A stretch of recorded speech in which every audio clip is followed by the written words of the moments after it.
Welcome back, folks. This is Tommy, Help with Gadgets, and doing another two knife review here. And the reason I'm doing the two knives on this one is because they are very similar knives.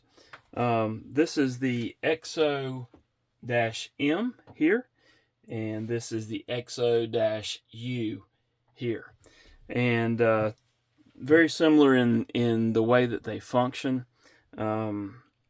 In fact, I'll show you the way they work here in just a moment. The handle material on this particular one is aluminum, and then the handle material on this one is titanium with the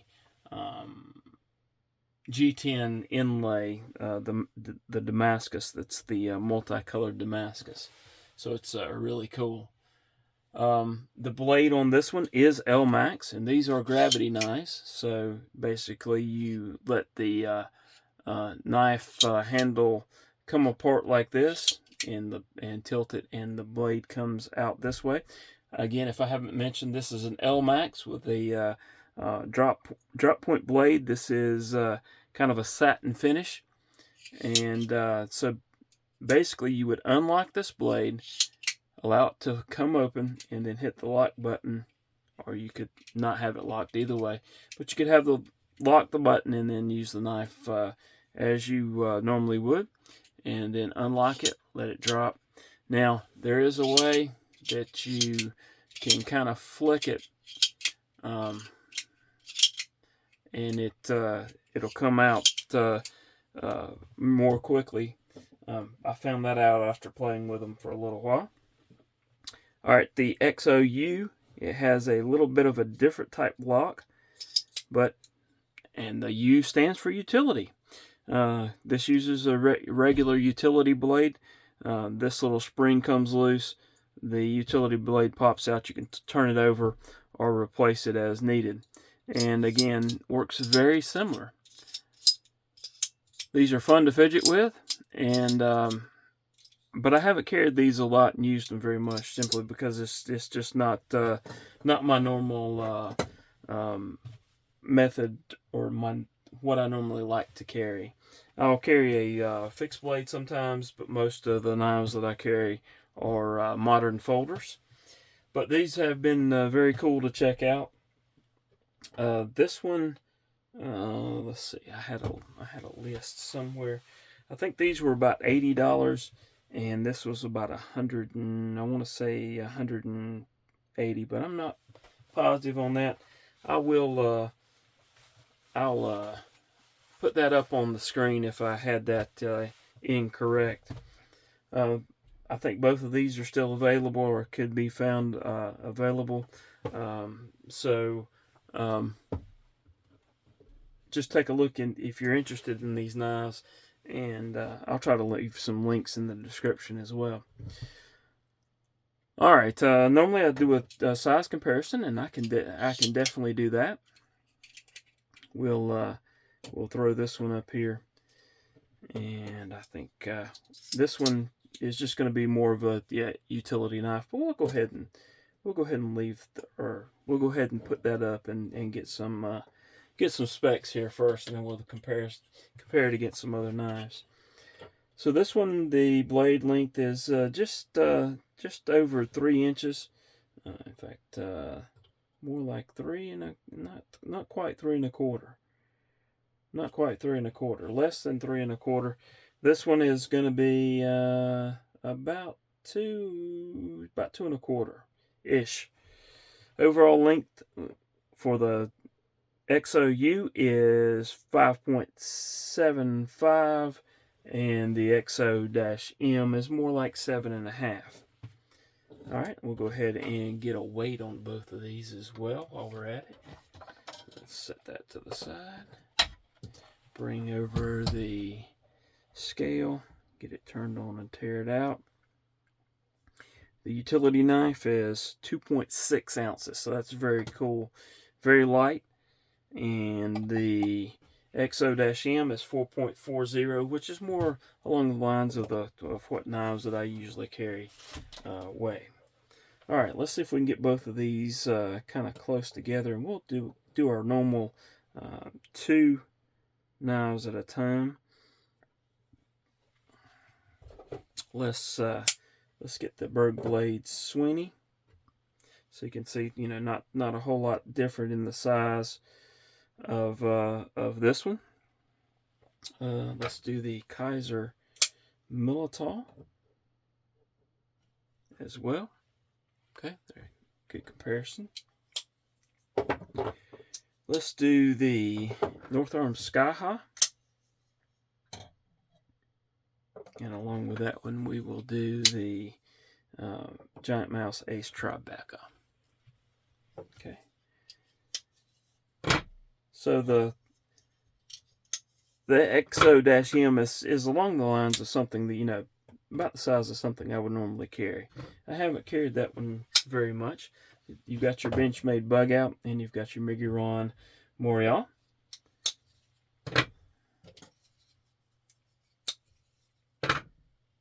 Now, these laves are not legal in all places. At least this one, I don't know about the utility blade. I would assume something similar.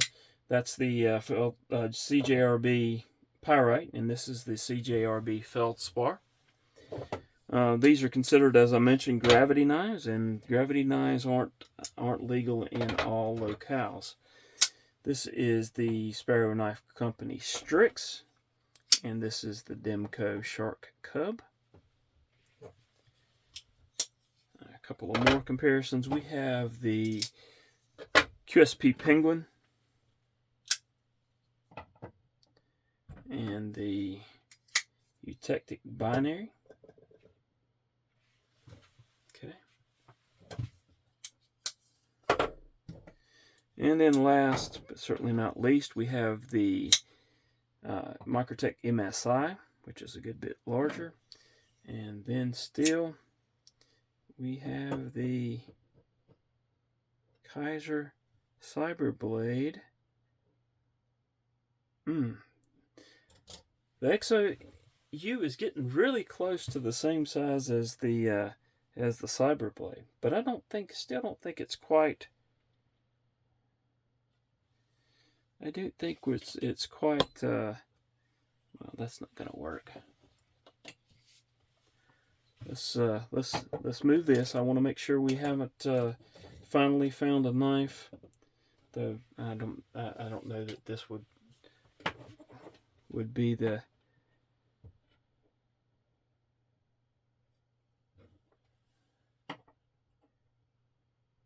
All right. No, I don't think so. It's this is a little bit shorter than this, which I don't know that I would qualify this as a knife anyways with the utility blade, but one could, you know, there would be an argument there. So there you go. Now in pocket, I don't normally show that for the in pocket length because I don't normally carry that one, but for in pocket you'd be something like this. I mean, they are, both of these are fairly slim in pocket, simply because of the design of them. So you're looking at something like that, or we could bring in the Pyrite or the Demco Shark Cub. So you see those are very slim and in pocket. Let's show the Berg blade Sweeney there. All right, so they are they're quite thin in pocket, or quite the profile is not bad. Now here, thickness again, not bad. This is the Berg blade Sweeney. You've got your QSP Penguin there. You've got your Demco Shark Cub, which is a little bit thinner, but it is it's a thin knife. Microtech MSI is going to be a little bit thicker, and this one is about the same thickness as you can see there.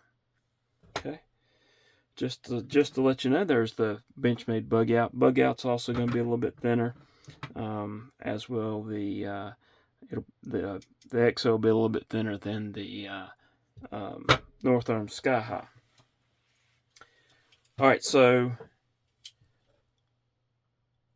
blade steel and finish, we talked about that. The blade steel on this is L-Max.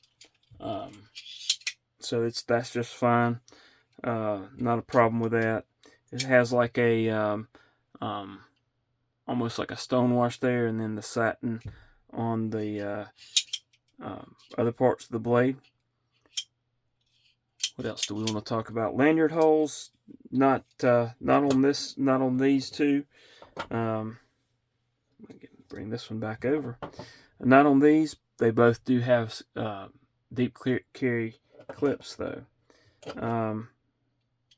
And on this one, it's not reversible. This one, maybe. This one looks like it could be reversible. And oh, this one also has like a little magnet that holds the holds this, and this is more like a click lock on the EXO-M. Just a side note there.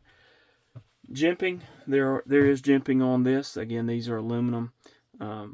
Little places to that would normally fit your hand. This is this is like a 3.5 on the 3.5 fingers on the blade, or on the scales on the handle. And this one, normal 4-finger grip.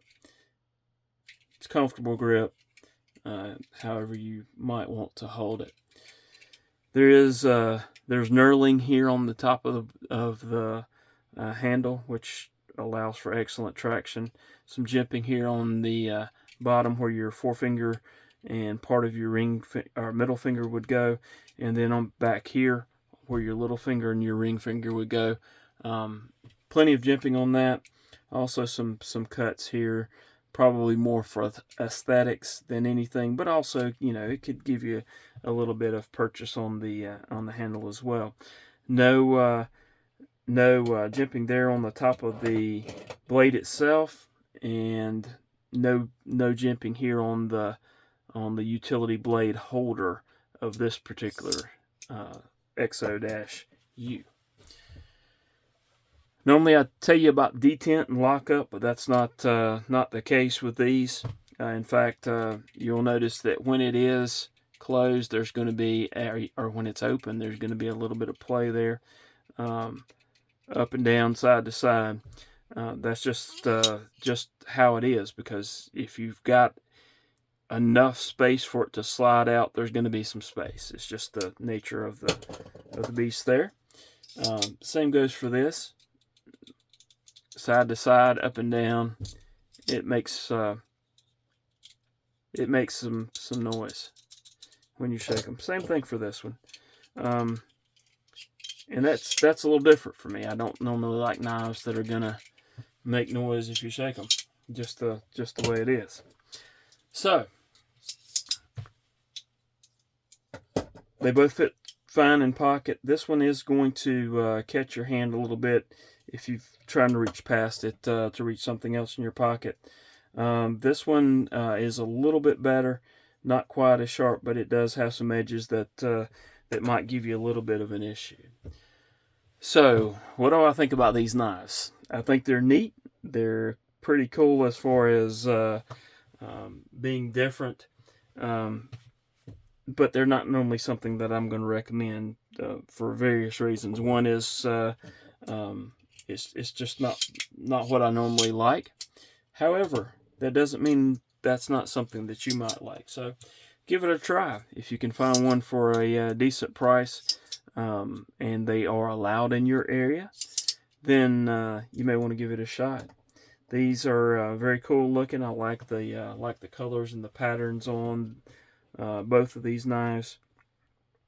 And they are made by Reate, in case I didn't mention that.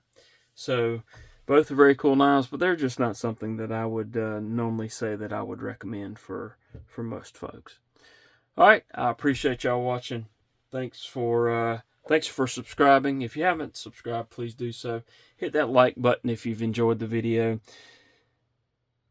Give me a comment. Make a comment and I will try to get back to you. I'm way behind on comments right now, but I will try to get back to you on the comments. I appreciate you. Hope y'all have a wonderful rest of your day. Hope to see you again soon.